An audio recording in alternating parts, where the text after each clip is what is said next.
Thank you all for joining us this evening. I'm very excited to welcome Steve Goodman, aka Code9, who you will be hearing play the closing DJ set tonight for the festival. And he's a man of many projects. First of all, Hyperdub Records, big in the dubstep scene from London, breaking Burial and other amazing artists I'm sure you've all heard at some point. He also is a working artist, working with sound, with philosophy, speculative fiction, as part of Audent and other collaborative projects coming out of the CCRU legacy. And today he's presenting a new grand work, which he's going to tell you about. And speaking with him today is Jaša Bužinel, who is a journalist writing for The Quietest magazine, a music publication in London, and is a local and music aficionado. So please take it away. Okay. Thanks for joining us, everyone.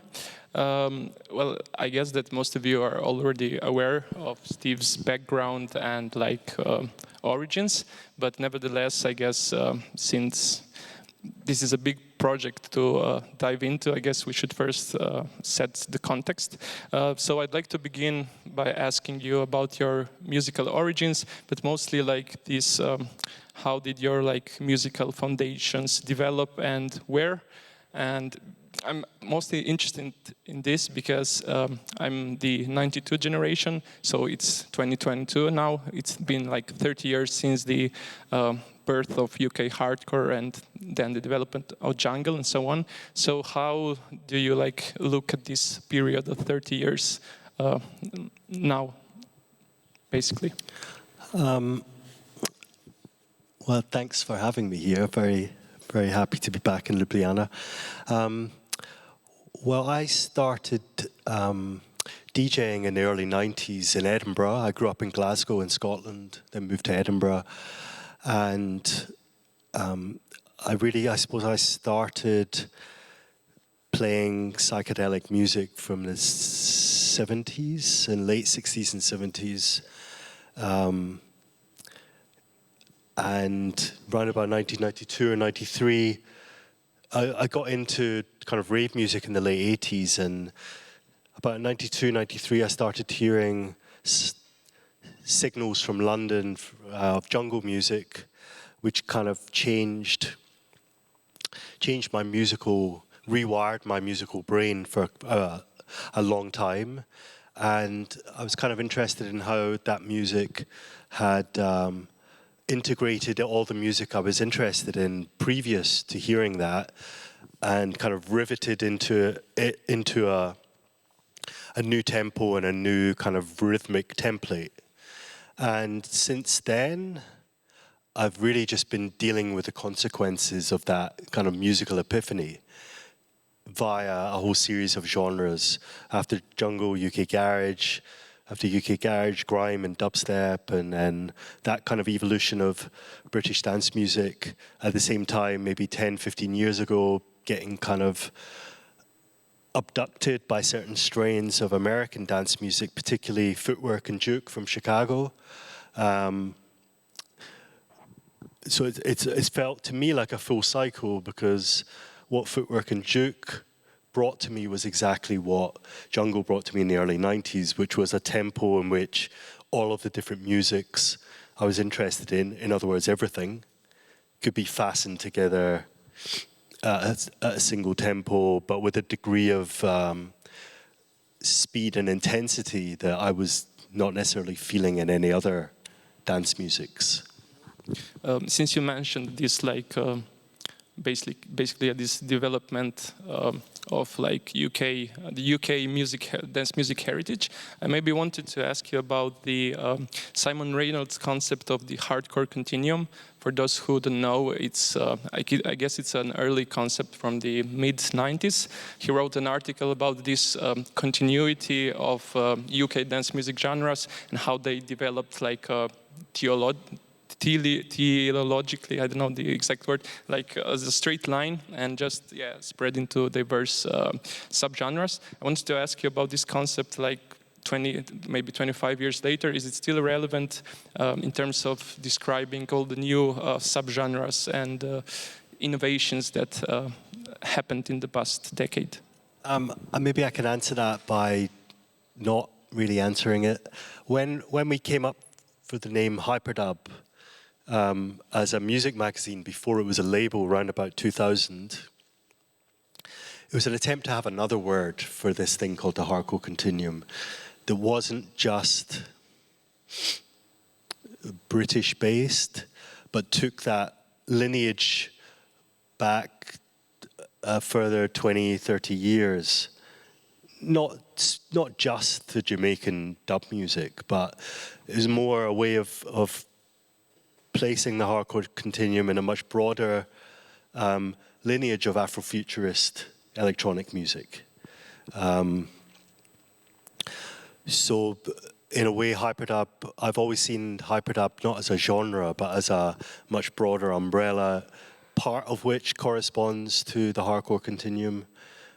Whether or not that applies, it does to a certain extent. If you think about, you could argue, in the contemporary music world in Britain, whether it applies to UK drill, for example, but that also has as much to do with rap music. It does with UK legacies. So, hyperdub is a way of thinking about the Black Atlantic musically, generally, of which the hardcore continuum is just one subsystem, and you would have to think about different musical genealogies that mark different continuums in this broader Black Atlantean musical world. And I think the sense in which the hardcore continuum doesn't necessarily work so well as a concept in the UK anymore is in a very positive way that the hardcore continuum had a lot to do with the influence of Afro-Caribbean and US Afro-American music, alongside kind of Northern European, kind of Belgian techno and so on.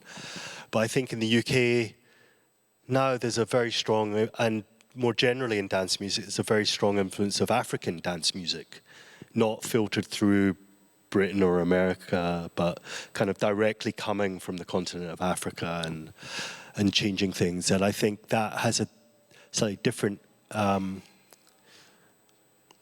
that's another continuum within the Black Atlantic, of which the hardcore continuum is just one of those, one UK-centric version. But I think things are a bit more decentralized now, and things aren't just about Britain and America being the main, if they ever were, the main centers of dance music innovation. Since you were involved personally in the early 90s scene, mainly UK hardcore and jungle, I was wondering maybe what's your take on why exactly it was the 90s that this real acceleration in terms of development and musical invention in a way happened exactly between say 92 and then maybe 99 in comparison with say you started hyperdub after dubstep came around, and I guess I came at when post dubstep was a thing. So if I look at the past decade, there was much less innovation and this huge cultural events in a sense. So why would you say that it was this case with the 90s?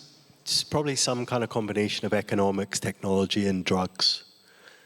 So economically, it's the tail end of Thatcherism and the repercussions of Thatcherism and the impact of post-Thatcherist neoliberalism in the UK, and how that changed with New Labour, but it's, and various economic bubbles that took place in the late 90s, various exercises of state control in the UK, which band repetitive rhythm, for example, and then obviously the advent of the internet, democratization of music technology, and ecstasy, combination of ecstasy, acid,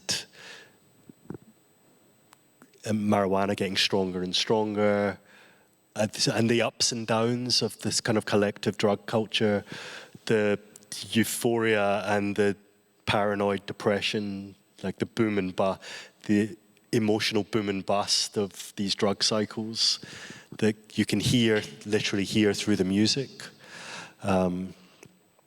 So I think a confluence of these forces, economic, technological, and narcotic, are what caused this acceleration in the 90s.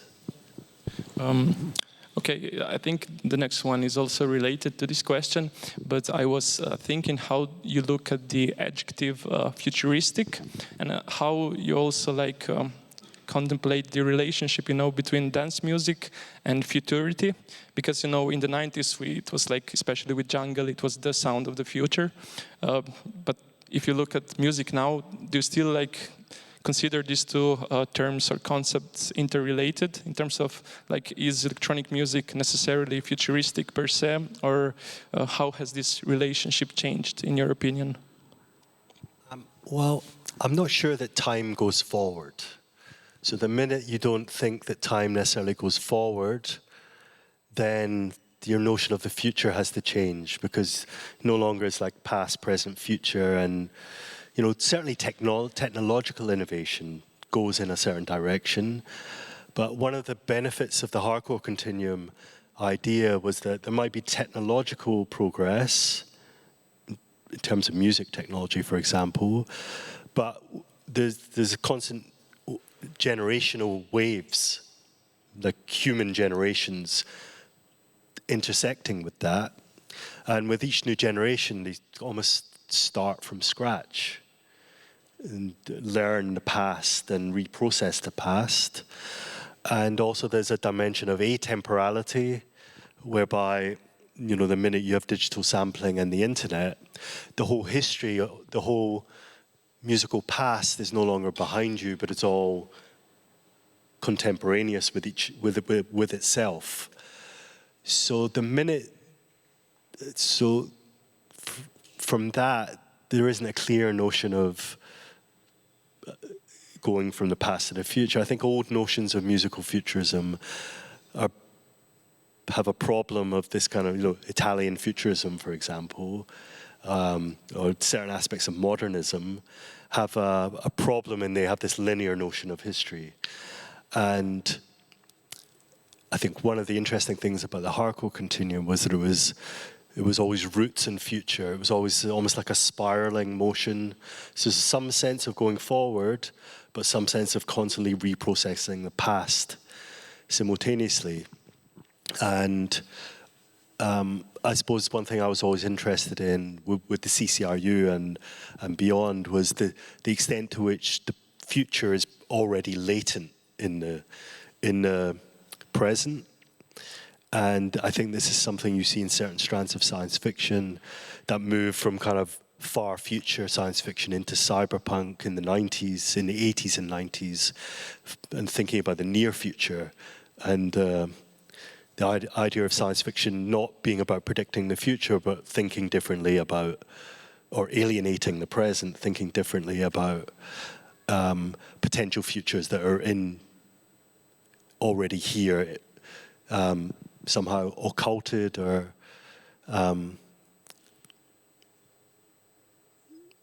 in latent potential in front of you. Well, since you mentioned sci-fi, maybe I'd like to discuss a bit your take on the contemporary state of affairs in the sci-fi sphere, because if you look like the big blockbusters and stuff like that, also in the technosphere, a lot of stuff is really just basically recycling old ideas from the 80s and 90s, and there's like little really futuristic sci-fi in the sense that it doesn't really just recycle stuff. So why do you think like so many like big blockbuster movies are basically just recycled ideas from the 80s and 90s, and now there's little like sci-fi which actually addresses the here and now, which is, for example, the case with your project. I'm not sure I have a good overview of what's got. I know what you mean about particularly science fiction cinema. It's got caught. It's still in a postmodern phase where it's pastiching earlier modes. I don't feel I've got a particularly strong overview of the field. I think there's so much interesting stuff going on in science, and there's plenty of interesting literature that's trying to come to terms with developments in AI and so on. I don't know. I don't have a bird's eye view of the field of science fiction. Would you say that maybe it's because also like both cinema and music aren't, as well as literature, maybe aren't like the most popular media per se, because you also have like gaming and virtual reality. Maybe it's there that these topics I think are... that's right. I think video games are developing much more extreme, interesting worlds than maybe cinema is in terms of science fiction. So what's your relationship with video games? Because I know that like during the lockdown you've been into gaming, and I guess it also influenced your current project, Astreridian. So can you tell us a little about this? I've always been interested in video games from afar. Like I never really was a big player. I never felt I had time or the luxury of time to play video games. I always loved the music. I liked watching people play video games. They always just would stress me out if I was playing them, though. But the one thing, you say many things about COVID. It gave me a luxury of time to play some video games, and I've done various projects before COVID. Like around about 2018, we released a compilation of kind of early Japanese video game music on Hyperdub. So the interest has always been there, but I've never had a chance to like literally immerse myself. But during the pandemic, I played a few games, but the one that struck me the most, and it just felt perfect for the situation, was this game Death Stranding by Hideo Kojima. Where it's a post-apocalyptic America, and you're a courier or a postman delivering packages. And while you're delivering packages, you're trying to re-network America because it's no longer got any communication device. So you're using some quantum network to reconnect the various parts of the country. But the game involved, apart from fighting occasionally, not that often, fighting kind of Cthulhu-like monsters, there's actually very little violence in it at all, and you spend most of your time hiking and delivering packages.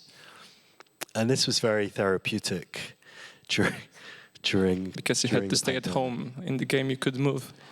It was a little, literally an escape pod. Okay, so did it directly influence also this concept of escapology and your project Astreridian? Partly. I mean, I had a really interesting hyperstitional role because I've never really been someone who's spent a lot of time in the countryside or been hiking, and I enjoyed virtual hiking so much that I went to like climb a mountain and go hiking, and that's part of what led to this project of like the Astreridian project.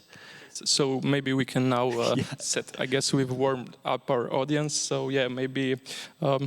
I guess just start with like how it all came together, the whole concept, and then also the structure, because it's quite complicated maybe for outsiders. So maybe you can.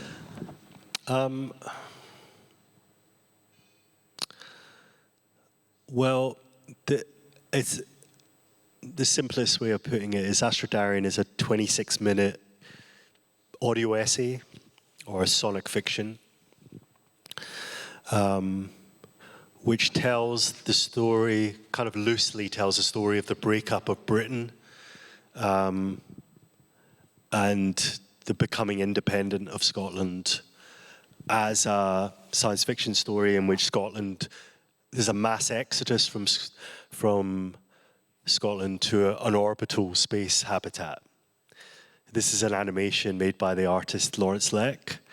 And it was, so the idea for it was kind of triggered by being Scottish and living in London during the Scottish independence referendum in 2014 and the Brexit referendum a few years later and the pandemic. That's the impetus for the feeling of need to escape.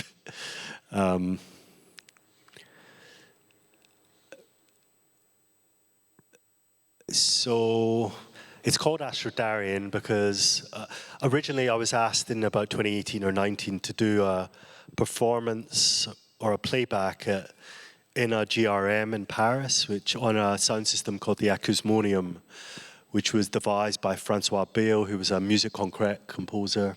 Yeah, actually, I had the set this up in the 70s. Had the pleasure to experience it in Graz as part of Elevate Festival, and it was really one of the most amazing sonic experiences ever. It's quite intense. It's like 50 different speakers of all different shapes and sizes.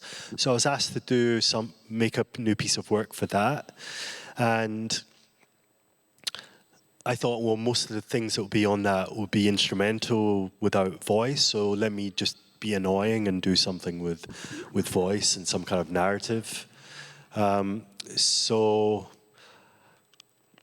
I started producing some sound and music that I thought would work on a sound system with 50 speakers, so lots of detail that would kind of move around and kind of insectoid sounds. And I was also interested in developing this story, and around about that time I found out that never mind science fiction, in reality, there was a space race going on in the north of Scotland.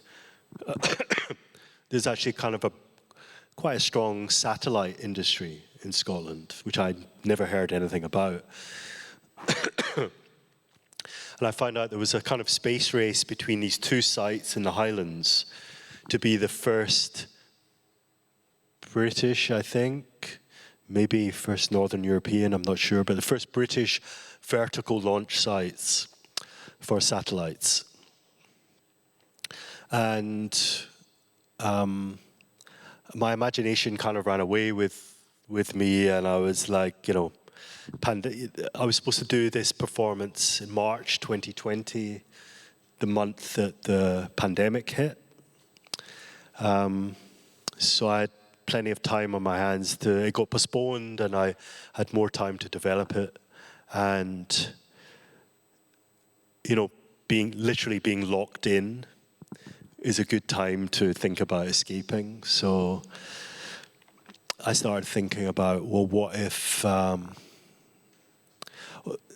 it's not, in a way, it's not even a science fiction story. It's more like a documentary, like just imagining Scottish independence as, you know, almost like a quasi-utopian story. Not completely utopian, but certainly more utopian than the kind of stuff I usually do. So imagining this, you know, starting from scratch, a clean slate in a orbital space habitat. And I'd been reading this book called Space Settlements by Fred Sharman, which talked about these NASA conferences in the 70s where artists and engineers and space scientists got together to imagine, you know, thinking about climate change and ecological catastrophe and population growth, and just imagining escape pods or ways in which humanity might survive in the future. And one of the models for that was called the Stanford Torus, and this is like inside a Stanford Torus, which is a kind of ring that would occupy a gravitational well between the Earth and the Moon. So that's one axis of it. And then at the same time, again, with everything that was going on during the pandemic, I started getting interested in why the UK even existed. Like, how did Scotland and England enter into union with each other in the first place? And I came across this historical data on what's called the Darien scheme, which was in the 1690s, the late 17th century, when, you know, Scotland was quite impoverished, and someone came up with the idea of colonizing Panama, and, you know, almost like a premonition of the Panama Canal, where if you colonize Panama, you'll control the trade between the Atlantic and the Pacific. So the Darien scheme was a massive disaster. Lots of people in the country invested in it, and they hadn't planned for the fact that it was a kind of tropical, swampy area. Lots of people that went died of malaria. Lots of people died in the journey from Scotland across the Atlantic to Panama. And to cut a long story short, the country would be almost bankrupted because of the Darien scheme. And because it was broke, it had to enter into union with England to... I mean, another side of the story is another reason why it failed is because it was sabotaged by the English and the Spanish empires. So Scotland attempted to have an empire. It completely fucked up. That's how Scotland ended up in the UK with England. And then the more research I did, I looked, well, Scotland actually ended up having a very central role in colonialism, imperialism, slavery, the British Empire. So there's this other side to what happened because of this catastrophic failure. So I was basically interested in the beginning and the end of the UK. The Darien scheme was a very important event that led to the birth of the UK, and this kind of movement towards Scottish independence over the last 20 or 30 years, but particularly in the last 10 years, looked like it was signalling at some point in the near future the end of the UK. So the escapology dimension is, I suppose, it's thinking about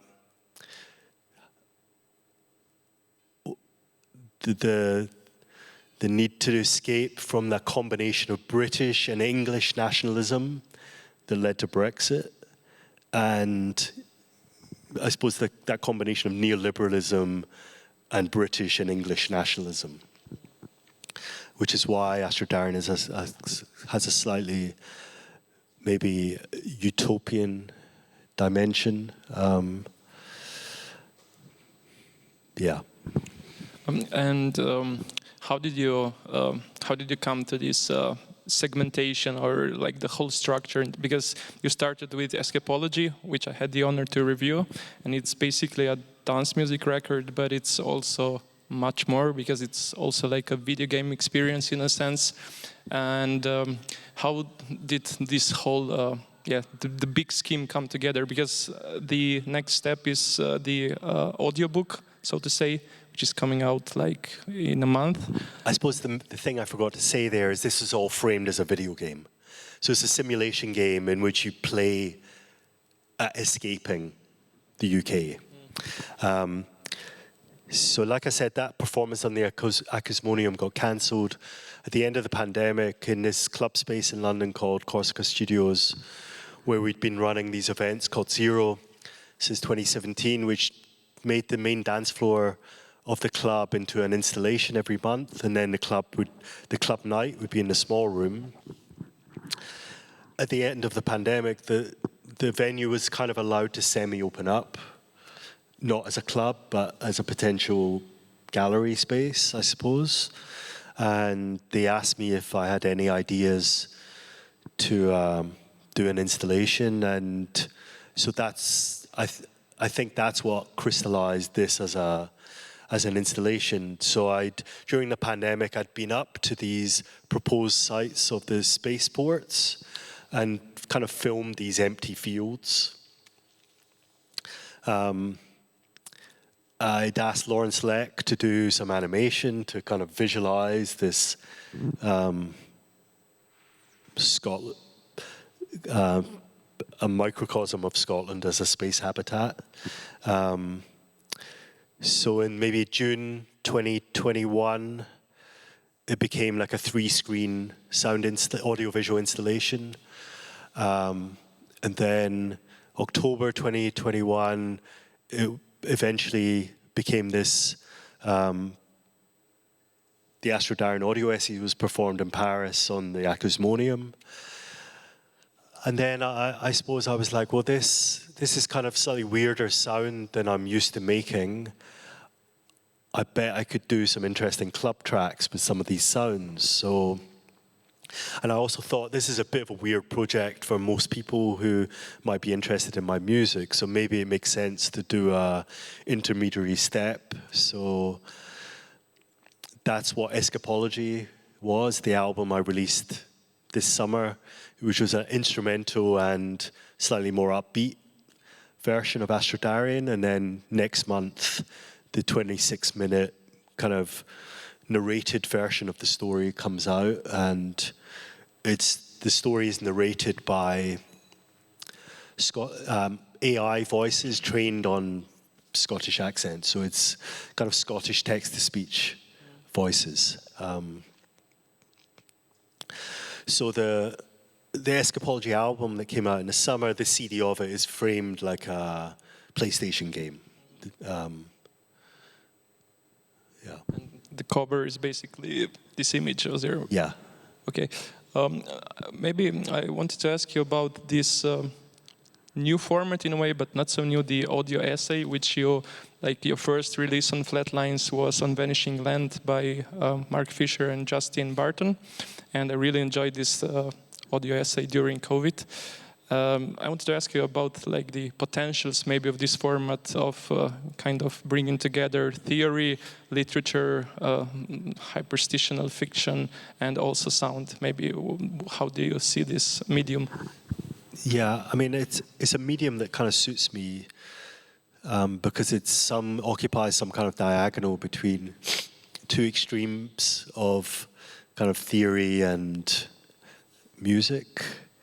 And I mean, in the CCRU, we did a lot of kind of theory to jungle back in the 90s. With another project I was involved in called Audent, we did a release maybe 5 or 6 years ago, which was kind of audio fiction. And I've always been interested in essay film, like Chris Marker and things like this. So it's just a way of, and also sonic fiction, what the writer Kode9 describes as sonic fiction in the work of kind of, for example, Drexia, where science fiction is conveyed through sound before it's conveyed through text or image. So this kind of audio essay sonic fiction format is a way of joining all these things together for me. I've been playing around with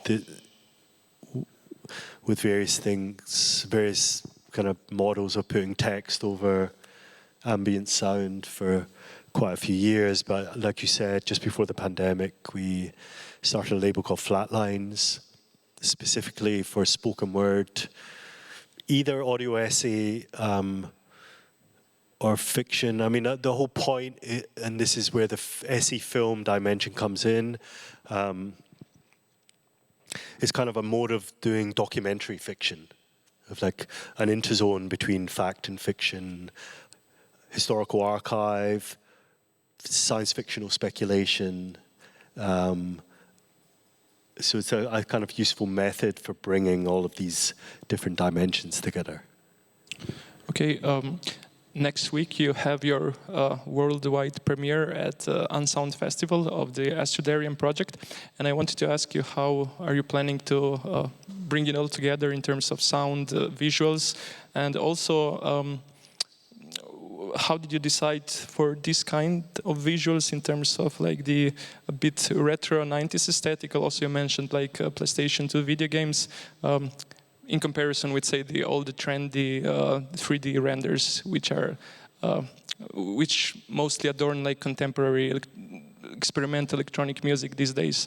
Why did you take the other way? What kind of stuff are you referring to? These these days a lot of releases have these relatively abstract, translucent, shiny covers, but usually without any concept behind them or something. While on the other hand, you actually developed everything in a really concrete and conceptually defined way. I mean, I like a lot of the stuff I think you're referring to, kind of shiny. But I mean, when I was chatting with Lawrence about this animation, apart from sampling bits of the Scottish landscape, like this thing here is from the Isle of Skye, which appears at the beginning of the Alien Prometheus film, and is like an amazing bit of landscape. But it also just looks like Death Stranding, like this kind of pristine, digitally rendered landscapes. But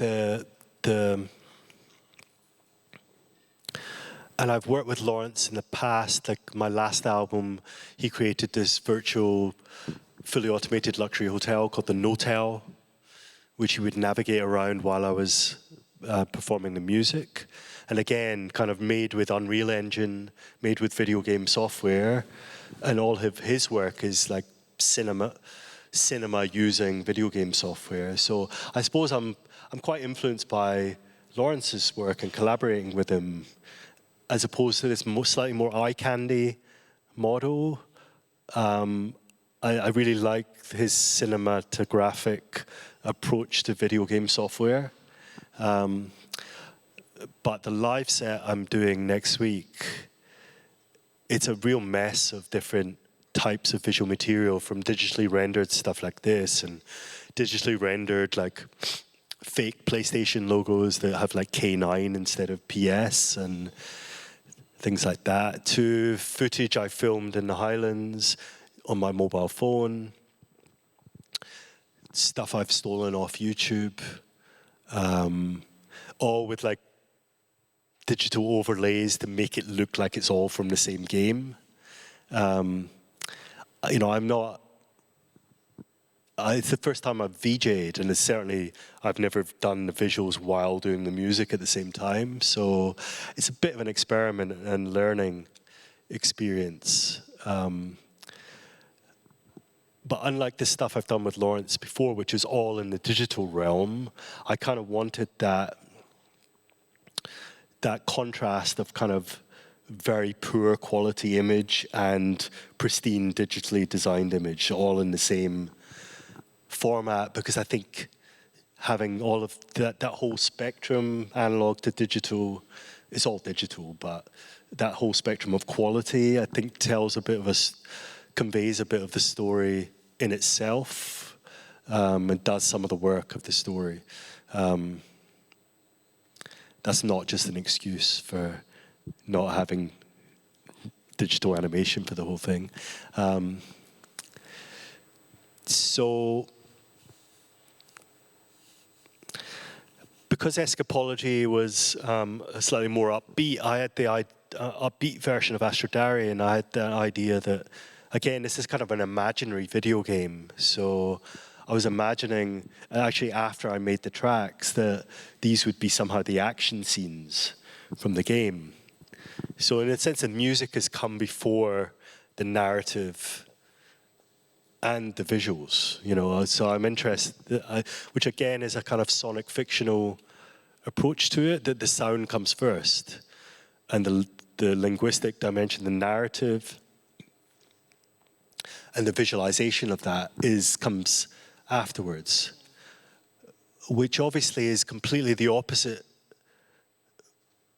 that's very much the opposite way from how the video games and film industries work, where often the score is an afterthought with a tiny budget that happens with like 4 minutes to go before the deadline of the release. So it's nice to kind of turn that upside down and start from the sound and build something from the bottom up like that.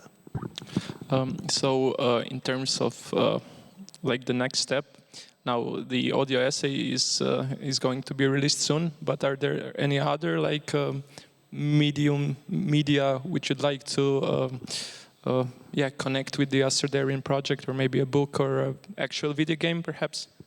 I don't know if it would ever become an actual video game, but I think it needs to become an installation again in Scotland.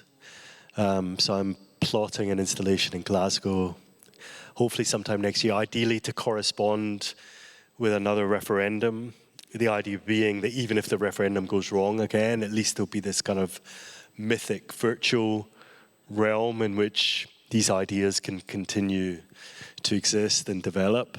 You said before our conversation that there's actually talks about a referendum next year. What's that? A referendum is going to be held next year, or I mean, it's supposed to be. It's supposed to be. It's controversial because the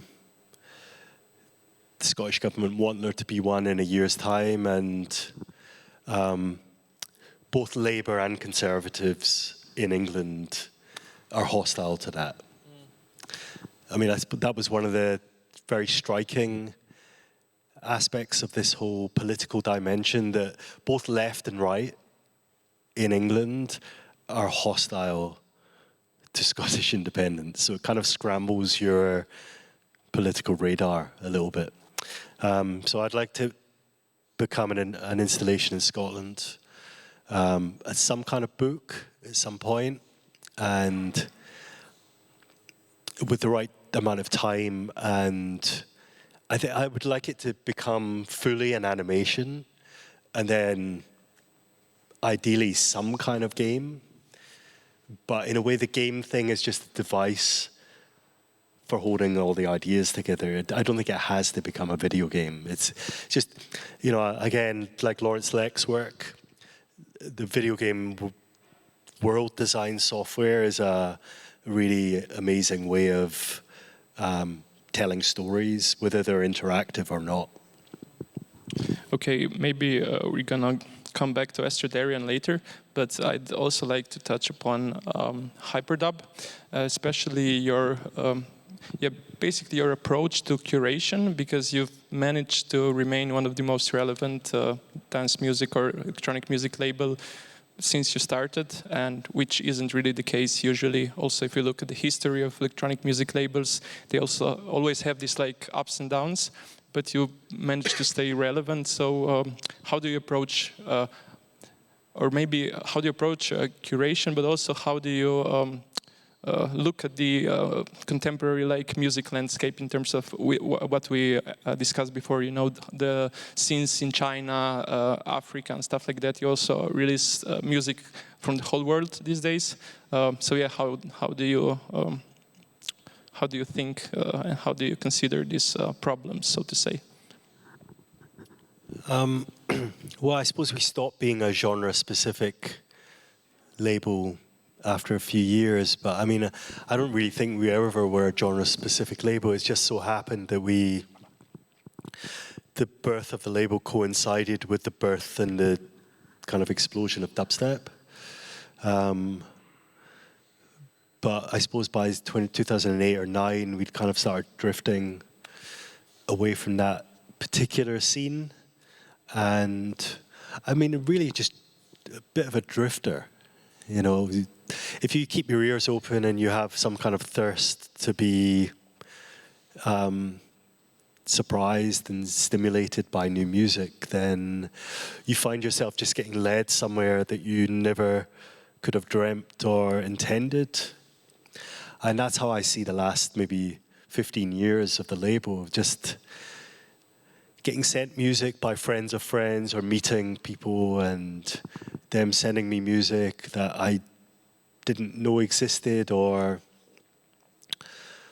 didn't know I liked, and maybe didn't like initially, but like somehow grew on me, got under my skin, and then you ask yourself the question, well, why wouldn't this be on this label? And so we've gone through a few waves of like suddenly there's a new influx of a different sound, and occasionally there's like a continuity release that marks some kind of consistent thread with what we've done before in the mess of all of the new stuff we've put out.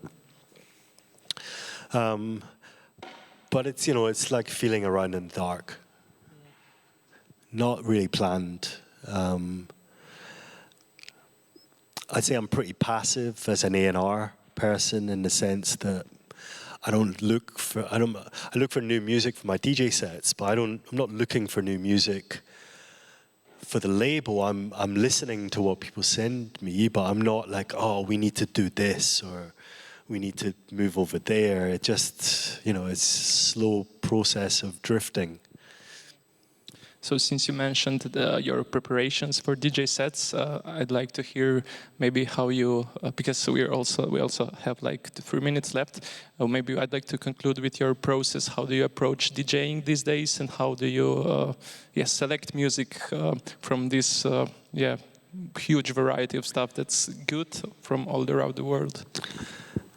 I mean, I have like 80 or 90 gigs of music on my USB sticks, and so my playlists have been like incrementally evolving over a long period of time, and so I suppose I'm constantly updating.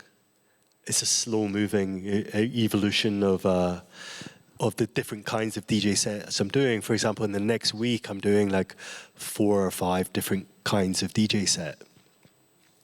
I know what I enjoy the most right now, which is hopefully what I'll do later, which is some kind of combination of like weird footwork and juke and a bit of jungle influence still. That's like in the 90s when I'm doing those kind of sets and it's working, it's the greatest pleasure I could imagine from music, because it has a kind of intensity to it that I don't get from other kinds of dance music.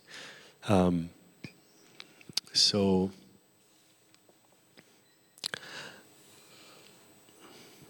but, I don't know if I can be more specific than that. But really. you like to stay in around the 160 BPM zone?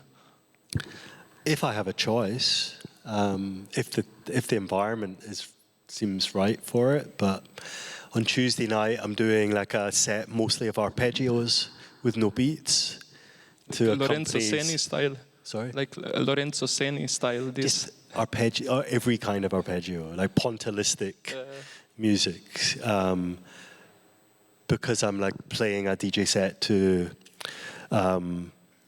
some generative visuals that are very pointillistic. At Sound Festival, after I play live, I'm doing a jungle back-to-back with Tim Reaper. On Friday night, I'm doing a back-to-back with Sherelle. So again, that'll be some jungle footwork combinations. We release a lot of music, 130 BPM, a lot of music influenced by GOM, South African GOM, and Amapiano. Just now, I'm happy to do sets like that, but I'm not really making music like that. And I do find it a little bit slow after being in the fast lane for a few years. So have you decided where are you going to take us tonight yet? No. Okay, so I guess you're going to see. Thanks, Steve, for this pleasant conversation, and thank you all for coming. Thanks.